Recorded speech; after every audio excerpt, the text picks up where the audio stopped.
see, it's all just theatre. For so long, Shakespeare's been confined to this like dusty closet of what I would refer to in a negative way as sort of highbrow, you know, and in that sense it becomes, you know, inaccessible. And what Craig and what everyone has worked on this show been able to do is bring it back and make it cool and make it sexy and make it a rock show, which is what it was at the end of the day. I think from the get-go, for me, one of the biggest things that set it apart was the costumes.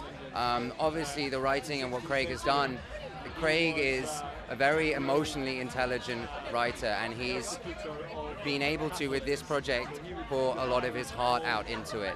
And there were certain moments towards the latter part of the show, and the last part of the series rather, that Craig came up to me and said, "This is truly how I feel. This is how I feel as a writer." And it's amazing when somebody tells you that, because I connected to it as well. And with that, there has to come a form of respect and an understanding. But like I say, the costumes were a big thing for me. I love fashion and I love all that kind of stuff. And the costumes, you know, it's like that cross between kind of Alexander McQueen meets The Clash, meets the Sex Pistols, meets Vivienne Westwood, you know, early Westwood when it was starting out, when it was on the King's Road, when it was all like, you know, ripped jeans, and punk in modern day has taken a different turn, and that's cool, and I'm all for that. I'm absolutely all for that. But what we see with Shakespeare, and what we've seen with Shakespeare's writing, you know, the reason that it stands the test of time, or has stood the test of time, is the fact that it is true, and it is honest, and it speaks to who we are as human beings, and what it means to be emotional, and have emotion and feeling.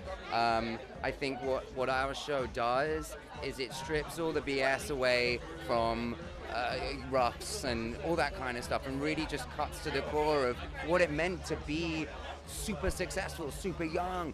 Death was all around these people. You know, you were lucky if you lived past 30. You know, that's something that was a real truthfulness to them, and so life was young and it was fast, and it's so important that we do that and that we show that.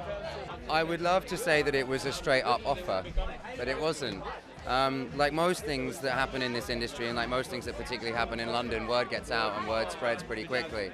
I was fortunate enough to have been given most of episode 1 as word was going around. Growing up in England, Shakespeare is a huge part of our history and it's a huge part of who we are. So in that, I, knew of Marlowe, knew of his work, knew of, some of the theories that surround him. I had also been in a movie before called Anonymous, which is about the authorship of Shakespeare's work. So, knew a little bit about it, and as I've become older, I've always been, I find myself more drawn to the darker side of life. And Marlowe definitely offered me that opportunity to do it. So I read and then hung out with Laurie, and away we went. We shot the pilot, and the rest, as they say, is about to be history. To be able to play on that rivalry, as you say, I think Marlowe, when we meet him, has had relative success with Tamburlaine, and this young whippersnapper comes along and he's kind of stepping on his turf, and Marlowe, being the snaky little douchebag that he is, kind of either wants to contain it or manipulate it to his advantage.